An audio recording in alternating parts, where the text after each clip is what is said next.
Isotope किसे बोलते हैं, समस्थानिक किसे बोलते हैं? समस्थानिक, हाँ, इसे बोलते हैं आइसोटॉप्स।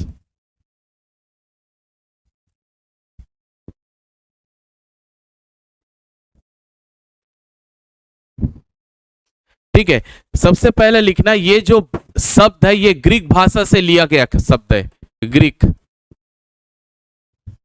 ठीक है, ग्रीक भाषा से लिया गया शब्द है। अब ये देखो, समस्थानिक यानी आइसोटॉप मतलब क्या होता है, एटॉमिक नंबर जो होता है, ठीक है, एटॉमिक नंबर जो होता है वो क्या होता है, सेम होता है, लेकिन एटॉमिक मास जो होता है वो अलग अलग होता है। परमाणु संख्या जो होती है वो सेम होती है, लेकिन परमाणु द्रव्यमान जो होता है वो अलग अलग होता है। समझ गए, परमाणु संख्या सेम, परमाणु द्रव्यमान अलग अलग, सही। ठीक है, अब इसका एग्जाम्पल बस देख लेते हैं।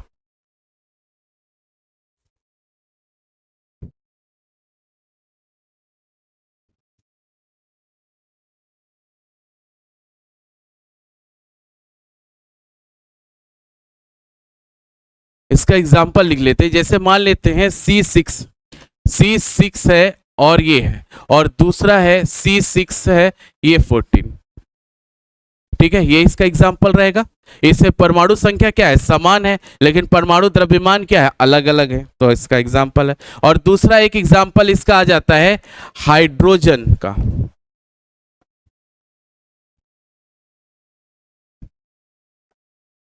ये इसका एग्जाम्पल आ जाएगा।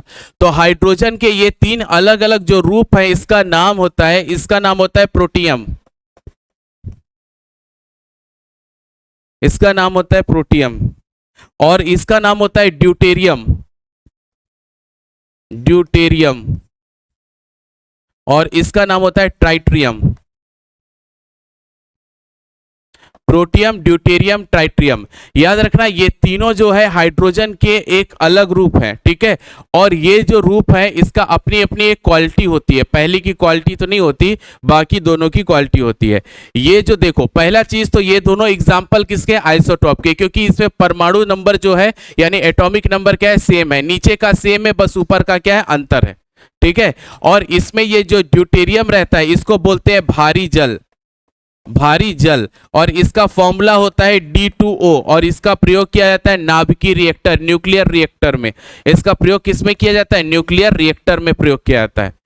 और किस में प्रयोग किया जाता है, न्यूक्लियर रिएक्टर में, किस चीज के लिए, तो ये न्यूट्रॉन की संख्या को कंट्रोल करने के लिए, यानी न्यूट्रॉन की संख्या को कंट्रोल करने के लिए इसका प्रयोग किया जाता है। ठीक है, और ट्राइट्रियम देखो, ट्राइट्रियम में क्या है, ट्राइट्रियम का अगर निकालोगे आप तो ट्राइट्रियम में प्रोटॉन कितना है, एक है, न्यू और इलेक्ट्रॉन कितना है, एक है, लेकिन न्यूट्रॉन कितना है, दो है। तो ये कौन सा तत्व हो गया, रेडियो एक्टिव। तो ये कौन सा शब्द है, रेडियो एक्टिव, रेडियो एक्टिव तत्व होता है ये। समझ गए,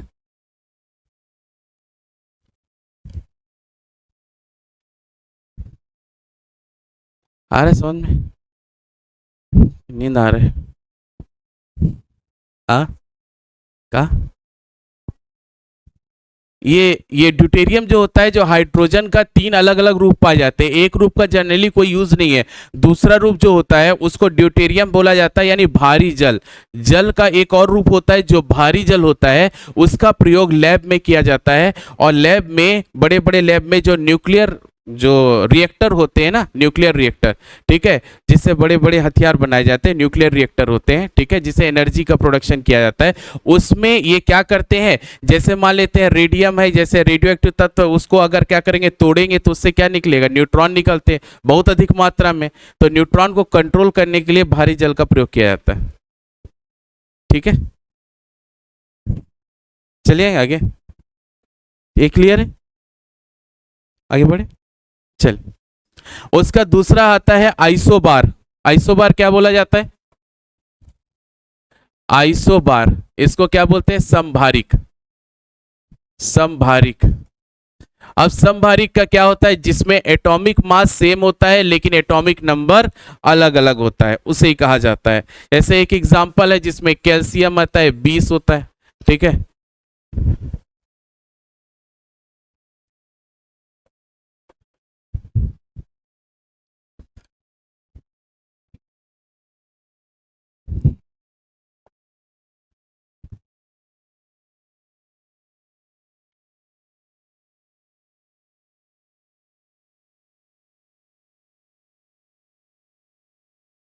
ये इसका एग्जाम्पल आएगा। नीचे नंबर अलग है लेकिन ऊपर का नंबर अलग होता है। ठीक है, नीचे नंबर अलग है, ऊपर का नंबर अलग होता है।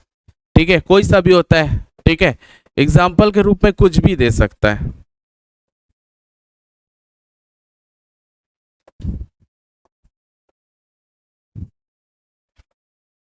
ठीक है, एग्जाम्पल के रूप में कुछ भी दे सकता है, बस अपने को ये पता रहना चाहिए किसका एग्जाम्पल है। इसमें से बस यही क्वेश्चन पूछता है कि अगर एग्जाम्पल दे देगा तो हमको ये पता रहना चाहिए किसका एग्जाम्पल है, बस और कुछ नहीं। ठीक है, उसके बाद होता है आइसोटोन्स यानी सब न्यूट्रॉनिक। आइसोटोन्स लिखना। उसके बाद अगला आता है आइसोटोन्स, जिसको सम न्यूट्रॉनिक कहता है। सम न्यूट्रॉनिक। सम न्यूट्रॉनिक, सम न्यूट्रॉनिक में क्या होता है, न्यूट्रॉनों की संख्या समान होती है, समझे। न्यूट्रॉनों की संख्या जहां समान होगी वो क्या कहलाएगा, सम न्यूट्रॉनिक कहलाएगा, जिसमें न्यूट्रॉनों की संख्या एकदम इक्वल होती है। चलिए,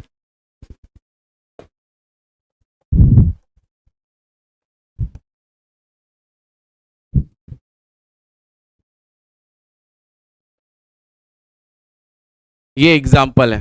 अब इसमें देखो न्यूट्रॉन की संख्या समान है कि नहीं। ठीक है,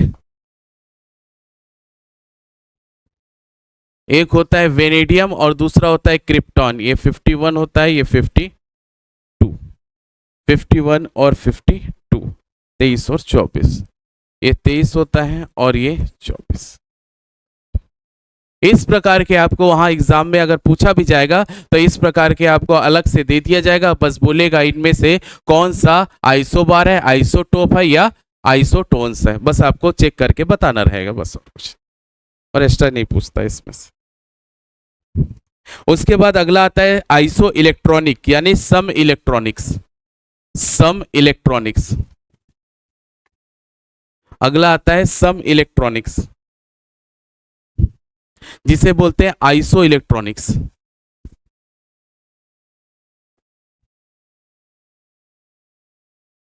इसे बोलते हैं सम इलेक्ट्रॉनिक, जिसमें इलेक्ट्रॉनों की संख्या क्या होती है, समान होती है, उसे बोलते हैं सम इलेक्ट्रॉनिक। इसका थोड़ा सा अलग से आता है, इसको थोड़ा देखना।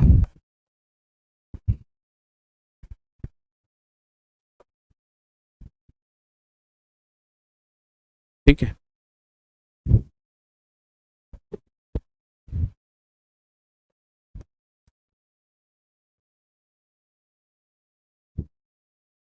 ठीक है, ये 3 दे दिया। ठीक है, अगर ये 3 दे दिया तो आप क्या देख के बता सकते हो कि ये इसको फॉलो कर रहा है कि नहीं।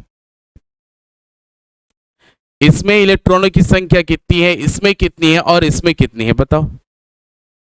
10 है, इसमें भी कितनी है, 10 होगी इलेक्ट्रॉनों की संख्या। क्यों, क्योंकि यहां ऊपर में क्या चार्ज है, प्लस है, तो एक क्या कर दिया, दे दिया।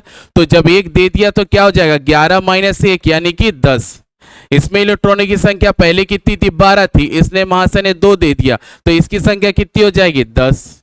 ठीक है, और इसमें पहले कितना था, 9 था, एक क्या ले लिया तो इसमें संख्या कितनी, 10 हो गया। ये किसको फॉलो कर रहा है, सम इलेक्ट्रॉनिक्स को। बस ऐसे ही करना है, ऊपर में अगर दिया रहेगा तो उसको चेक कर लेना, अगर सेम टू सेम है तो सम इलेक्ट्रॉनिक्स कहलाएगा। ठीक है।